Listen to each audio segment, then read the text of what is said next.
தலைவர் விஜய் எவ்வளவு தியாக உணர்வோட பல சோதனைகள் எல்லாம் தாண்டி இரவு பகல் பாராம இந்த கட்சியை வழிநடத்திட்டு இருக்காரு.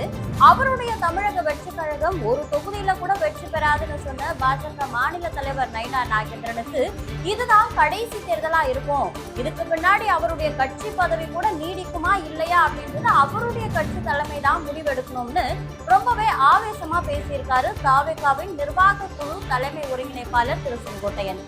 ஈரோடு மாவட்டம் கோபிச்செட்டிப்பாளையத்துல பேசிய செங்கோட்டையன் கரட்டூர் பகுதியில இருக்கக்கூடிய கட்சி அலுவலகத்துல செய்தியாளர்களை சந்திச்சாரு. அப்போது அவர் பேசும்பொழுது 2026 சட்டமன்ற தேர்தல் வெற்றி என்பது சரித்திர வரலாற்றில் இடம்பெற போகும் ஒரு வெற்றியா அமையும், ஒட்டுமொத்த இந்தியாவே வியக்கும் வகையிலும் தமிழக மக்கள் அனைவருமே மகிழ்ச்சியோடு வாழும் காலமாகவும் இந்த தேர்தல் மாறும், அதற்காக தான் மனிதநேயத்தோட விஜய் இந்த இயக்கத்தை உருவாக்கி இருக்காரு.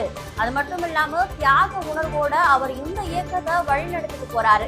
பல்வேறு சோதனைகளை கடந்து சாதனை படைக்கிறதுக்காக தான் இரவு பகல் கூட பார்க்காம அத்தனை எதிர்ப்புகளையும் தாண்டி தமிழக வெற்றி கழக தலைவர் விஜய் வீர நடை போட்டு இருக்காரு.